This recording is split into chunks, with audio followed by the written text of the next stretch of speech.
bien? On se retrouve aujourd'hui pour parler d'un sujet qui me tient à cœur, le cinéma.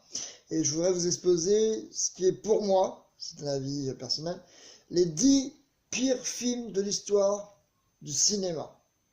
Voilà, c'est parti, je vous mets ça.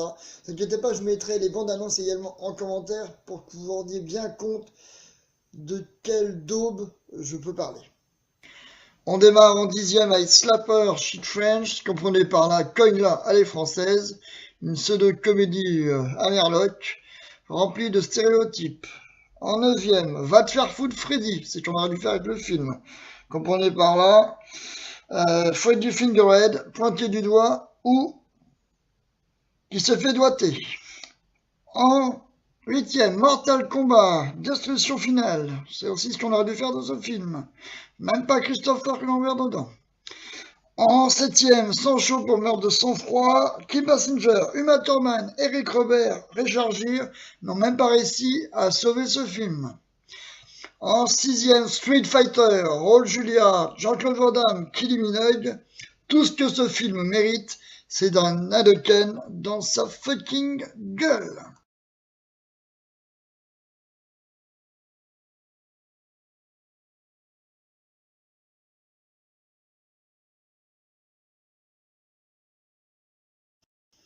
On passe enfin en 5e, Tranche de vie. Alors, si comme moi vous aimez le Splendide, Gérard Jugnot et toute la clique, Thierry Lhermitte, des acteurs que j'apprécie, Les Bronzés et Le Père Noël est une ordure, ça c'est des classiques. Ça c'est des choses que j'aime regarder à la télé, que j'ai en DVD, que j'aime revoir plusieurs fois. Voilà, c'est culte.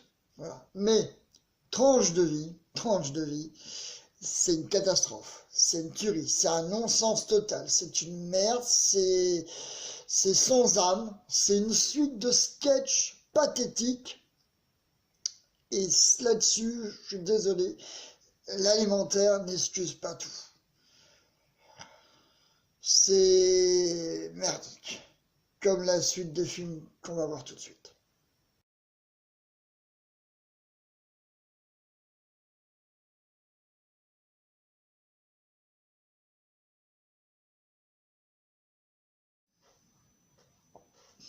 En 4e, un film que peu de monde doit connaître.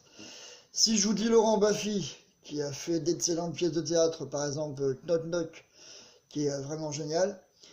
Là, on va parler d'un film, une purge, mais totale, hein. Les clés de bagnole. Voilà. Et le pire, c'est, je ne peux même pas lui en vouloir, parce qu'il avait prévenu.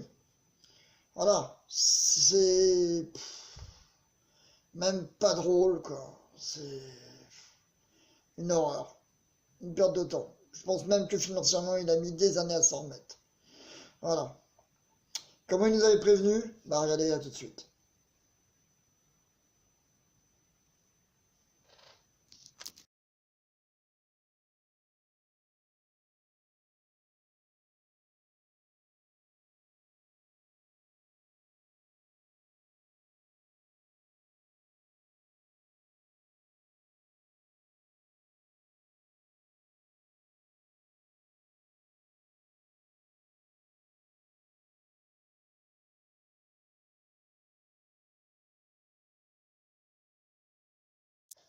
En 3e, on tombe sur Les Dents de la Mer 4.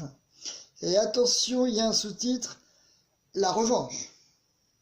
Sérieusement, le scénario est abyssal, les dialogues totalement en roue libre, voire même ça donne le roulis, quoi, c'est pour dire. Là, on aurait mieux fait de noyer les acteurs, le producteur, le scénariste, tout le team, quoi. Si on était en pleine mer, on aurait presque envie de vomir. Au secours, à l'aide, on se noie.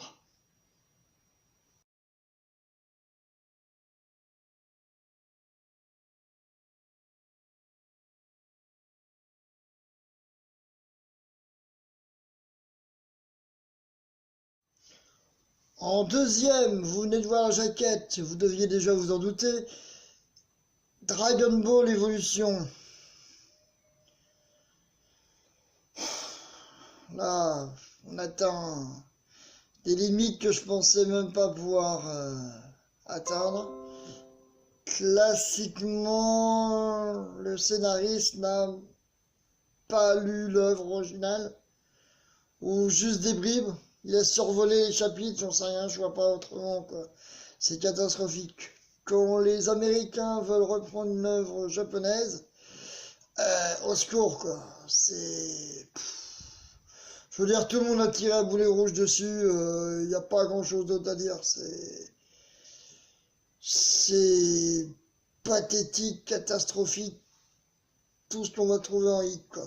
Voilà. On passe tout de suite au numéro 1, qui est une catastrophe également, et qui est dommageable, que je regrette énormément.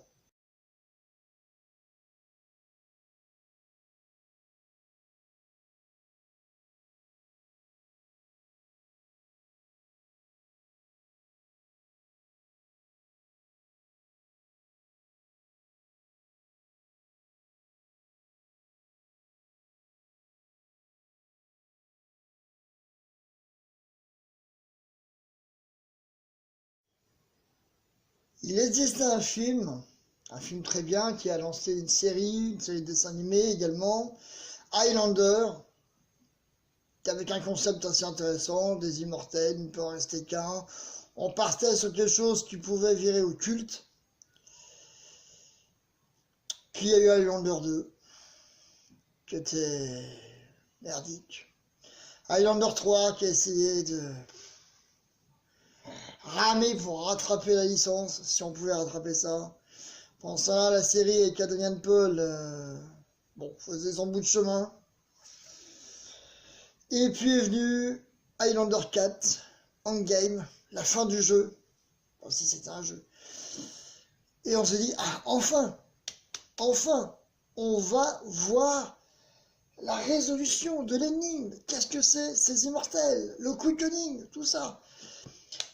Et on arrive à la fin du film, Highlander 4, et il reste au moins une dizaine d'immortels qui se promènent. C'est endgame de mon cul, quoi.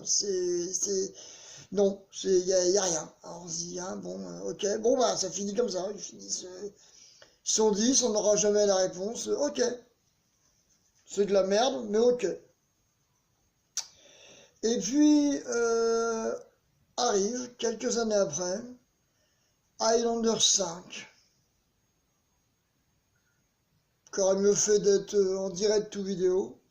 Dans certains pays, ça a été le cas. Hein. Ils ont tellement vu que c'était une bouse qu'ils l'ont mis directement en VOD sur la télé. Ne faites pas chier dans les grandes salles. On espère des films un peu meilleurs que ça. Alors donc là, plus de Christophe Lambert, puisque il était mort dans le 4. On retrouve l'acteur qui avait joué Métos. Il se demande un peu ce qu'il vient faire là, mais bon, bref. Et j'ai même pas envie de vous spolier la fin d'Highlander 5. Tellement c'est risible, quoi. Voilà, je vous laisse aller le voir, retrouver en direct ou DVD ou quoi, mais voilà. C'est pas tellement que le film est mauvais, il l'est, mais c'est surtout qu'il y avait des attentes, des fans. On espérait au moins une chute à cette histoire et voilà. C'est en ça qu'il est mauvais. Il a déçu tellement de monde que voilà. Après, pour tous ces films, ça ne reste que mon avis personnel. Certainement que vous aurez d'autres films, vous trouverez aussi risibles, aussi mauvais à critiquer. Je vous laisse me les indiquer dans les commentaires. Voilà. Et puis je vous dis